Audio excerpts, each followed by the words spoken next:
آیت نمبر 76۔ اعوذ باللہ من الشیطان الرجیم، بسم اللہ الرحمن الرحیم۔ ان قارون کان من قوم موسیٰ فبغى علیہم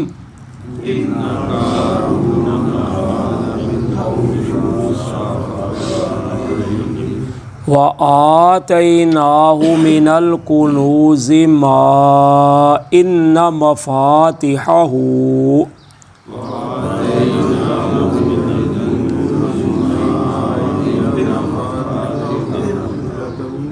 لتنوء بالعصبۃ اولی القوہ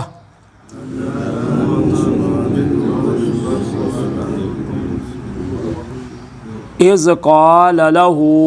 قومه لا تفرح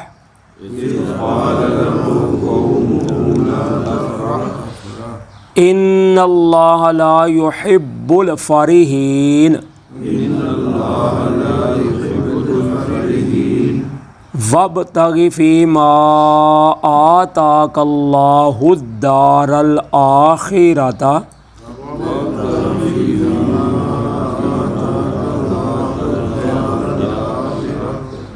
ولا تنس نصیبک من الدنیا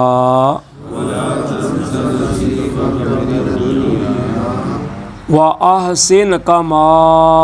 احسن اللہ الیک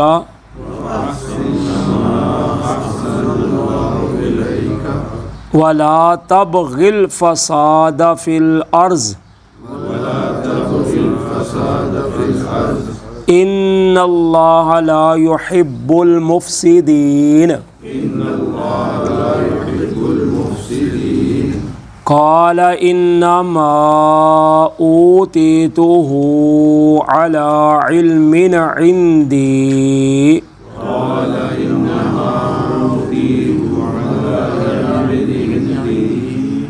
اولم یعلم ان اللہ قد اہلک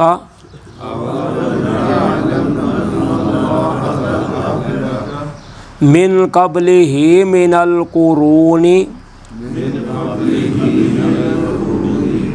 من هو اشد منہ قوۃ واکثر جمعا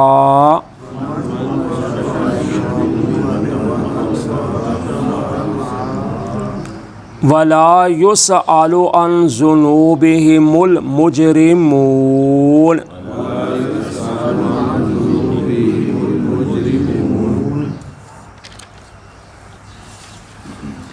ان قارون کان من قوم موسیٰ فبغى علیہم، بے شک قارون تھا قوم موسیٰ سے، پس اس نے زیادتی کی ان پر۔ وآتیناہ من الکنوز، اور دیے ہم نے اس کو خزانوں میں سے، ما ان مفاتحہ، وہ بے شک کہ اس کی چابیاں، لتنوء بالعصبۃ اولی القوہ، باری ہو جاتی تھیں ایک جماعت پر جو طاقتور ہوتی تھی۔ اذ قال له قومه لا تفرح، جب کہا اس کو اس کی قوم نے کہ نہ تو اترا اکڑ، ان اللہ لا يحب الفرحین، بے شک اللہ تعالیٰ اترانے والوں کو، تکبر کرنے والوں کو پسند نہیں کرتے۔ اللہ تعالیٰ نے اس آیت میں قریشی جو مالدار تھے ان کے لیے قارون کی مثال بیان کی ہے، کیونکہ قریش مکہ جو تھے وہ کہتے تھے کہ ہمیں اگر اسلام قبول کر لیا نا تو جو عرب قبائل ہیں مشرک وہ ہمارے ساتھ تعلق چھوڑ دیں گے، یعنی ہماری معیشت تباہ ہو جائے گی اور ہماری جو سیاسی قوت ہے نا وہ ختم ہو جائے گی، کیونکہ اللہ تعالیٰ نے مکہ کو تجارتی منڈی بنایا ہوا تھا، یعنی سب لوگ جو تھے مال اپنا مکے لاتے تھے۔ تو کہنے لگے کہ اگر ہم مسلمان ہو جائیں گے تو پھر لوگ تو ادھر مال نہیں لائیں گے، تو ہماری تو معیشت تباہ ہو جائے گی، اور جو ہمارا ان پر روب بنا ہوا ہے بیت اللہ کی متولیت کی وجہ سے، تو وہ بھی ہمارے ختم ہو جائے گی، سیاسی اقتدار بھی ہمارا ختم ہو جائے گا، تو اس لیے ہم مسلمان نہیں ہوتے۔ تو اللہ تعالیٰ نے کہا یہ صرف ان کا ایک عذر ہے، ایک بہانہ ہے، ورنہ ایسی بات نہیں ہے، کیونکہ اللہ تعالیٰ فرماتے ہیں ہم نے اس سے پہلے جو قارون تھا اس کو بڑا مال دیا تھا، تو یہ کہتے ہیں ہمارے پاس مال ہے تو اس لیے ہم اگر مسلمان ہوں گے تو ہمارا کاروبار ہی ختم ہو جائے گا، لوگ ادھر آنا ہی چھوڑ دیں گے، تو یہ بات غلط ہے، یہ کہ ان کا عذر بہانہ ہے اور ایسی کوئی بات نہیں ہے۔ تو اللہ تعالیٰ فرماتے ہیں کہ قارون قوم موسیٰ میں سے تھا، تو اس نے لوگوں پر زیادتی کی، یعنی قارون نے۔ تو اللہ تعالیٰ فرماتے ہیں کہ ہم نے اس کو اتنے خزانے دیے ہوئے تھے کہ اس کی چابیاں جو اٹھانے کے لیے ایک بہت طاقتور جماعت جو ہوتی تھی وہ بھی جھک جاتی تھی، یعنی پر بھاری ہو جاتی تھی،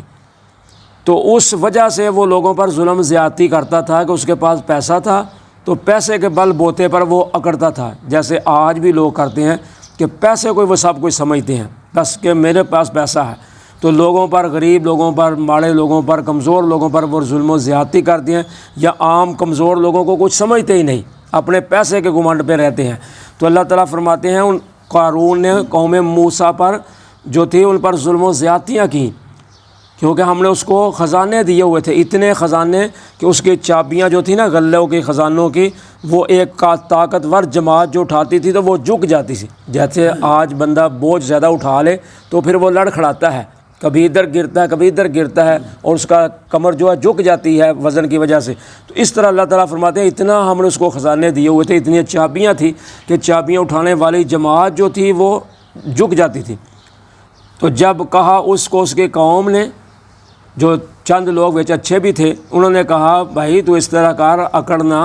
اللہ تعالیٰ تکبر کرنے والوں کو، شوخی کرنے والوں کو اللہ تعالیٰ پسند نہیں کرتے، تو ایسا نہ کر۔ وَابْتَغِ فِيمَا آتَاكَ اللَّهُ الدَّارَ الْآخِرَةَ، تو تلاش کر اس میں جو اللہ تعالیٰ نے تجھے دیا ہے مال و دولت، آخرت کا گھر۔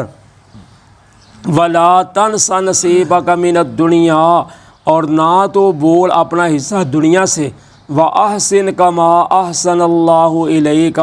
اور تو نیکی کر جیسا اللہ نے نیکی کی ہے تیرے ساتھ، یا تو احسان کر، خیر خواہی کر۔ وَلَا تَبْغِ الْفَسَادَ فِي الْأَرْضِ، اور نہ تو تلاش کر فساد کو زمین میں۔ إِنَّ اللَّهَ لَا يُحِبُّ الْمُفْسِدِينَ، بے شک اللہ تعالیٰ فساد کرنے والوں کو پسند نہیں کرتے۔ تو جو نیک لوگ تھے، اچھے لوگ تھے، انہوں نے کہا بھائی اللہ نے جو تجھے مال دیا ہوا ہے نا، تو اس مال سے آخرت کا گھر بھی تلاش کر، یہ صرف دنیا ہی نہیں ہوتی، تو اس سے آخرت کا گھر بھی بنتا ہے۔ کیا ہوتا ہے کہ اگر اللہ نے مال دیا تو اس میں سے اللہ کے راستے میں خرچ کیا جائے تو اس سے انسان کا آخرت والا گھر بن جاتا ہے، یعنی بینک بیلنس اس کا ہو جاتا ہے، جو آگے بھیجے گا وہی کل اٹھائے گا ادھر جا کے۔ تو اس لیے تو ایسا نہ کر، جو تجھ کو اللہ نے دنیا کا حصہ دیا ہوا ہے وہ تو نہ بھول، اس کو بھی رکھ، لیکن لوگوں پہ تو بھی احسان کرنا۔ اللہ نے اگر تجھے مال دیا ہے، اللہ نے تجھے اگر تجھ پر احسان کیا ہے تو بھی اللہ کی مخلوق پر آگے احسان کر، لوگوں کو کوئی پیسہ دے، بجائے تو دینے کے پیسے کے بل بوتے پہ لوگوں پہ ظلم و زیادتیاں کرتا ہے۔ ایسا نہ کر، زمین میں فساد نہ تلاش کر، کیونکہ اللہ تعالیٰ فساد کرنے والوں کو پسند نہیں کرتے۔ یہ 4 دن کی شہرت ہے، مال آنا جانا ہے، تو یہ ایسا نہ ہو کہ تو فساد کریں زمین میں، تو اللہ تعالیٰ تو فساد کرنے والوں کو پسند ہی نہیں کرتا۔ قال انما اوتیتہ علی علم عندی، کہا قارون نے بے شک وہ مال جو میں دیا گیا ہوں وہ اپنے علم کے پر دیا گیا ہوں۔ اولم یعلم، کیا اس نے جانا نہیں، ان اللہ قد اہلک من قبلہ، کہ اللہ تعالیٰ نے تحقیق ہلاک کیا، من قبلہ اس سے پہلے، من القرون کئی نسلوں کو یا بستیوں کو، من ہوا شد منہ قوتا واکثر جمعا، جو اس سے زیادہ سخت تھے طاقت کے لحاظ سے اور زیادہ تھے مال و دولت کے لحاظ سے۔ ولا یسأل عن ذنوبہم المجرمون، اور نہیں پوچھا جاتا مجرموں سے، گناہگار مجرموں سے۔ تو جب اس کو کہا گیا نا تو وہ آگے سے جواب کیا دیتا ہے کہ یہ تو میں نے اپنے علم کی بنا پر پیسہ اکٹھا کیا ہے، یعنی جو مجھے ہنر تھا، جو میرے پاس تجربہ تھا، میں نے تو اس پر کیا ہے۔ یا دوسرے اس کا مطلب یہ ہے کہ اللہ کے علم پر جو تھا نا تو اللہ نے مجھے دیا ہے نا، اللہ کے علم میں تھا کہ میں اس لائق ہوں، تو اللہ نے مجھے مال دے دیا ہے، تو اس لیے میرا ہے مال۔ تو اللہ تعالیٰ فرماتے ہیں کیا وہ یہ نہیں جانتا تھا، اس کو یہ علم ہی نہ رہا کہ ہم نے تو اس سے پہلے کئی بستیاں ہلاک کر دی ہیں، اور ان بستیوں کے رہنے والے اس سے زیادہ طاقت میں بھی تھے اور مال و دولت میں اس میں زیادہ تھے، تو ہم نے تو ان کو تباہ و برباد کر دیا۔ تو یہ کیا ہے؟ یہ مال کے پہ کہتا ہے میں اپنے علم پہ کمایا ہے، اپنے ہنر پہ کمایا ہے، یا اللہ کے علم میں تھا میرے لیے تو لہٰذا مجھے ملا ہے نا۔ تو اللہ تعالیٰ فرماتے ہیں کہ ہم جو گناہ گار مجرم ہوتے ہیں نا، پھر ہم ان سے پوچھتے نہیں۔ اس کا مطلب یہ ہے کہ جب بندہ گناہوں میں بڑھ جاتا ہے نا، ظلم و زیادتی میں، تو پھر اللہ تعالیٰ اس کے پوچھتے نہیں، ان کو موقع نہیں دیتے، پھر اللہ تعالیٰ پکڑ لیتے ہیں۔ تو اس لیے یہ نہ کوئی سمجھے کہ میں حرام کماتا ہوں یا لوگوں کے حقوق غصب کر کے مال اکٹھا کر رہا ہوں تو مجھے اب پوچھنے والا ہی کوئی نہیں۔ اللہ تعالیٰ پھر اس طرح نہیں کرتے کہ اس کو پوچھیں، پھر اللہ تعالیٰ ایک دفعہ ہی اس کا مواخذہ کر لیتے ہیں، اس کو پکڑ لیتے ہیں۔ تو پھر آگے آ رہا ہے اس کا انجام کیا ہوا، جو کہتا تھا میرا مال میں اپنے علم پہ ہنر پہ کمایا، اللہ نے مال بھی اور کوٹھی بھی اور اس کو بھی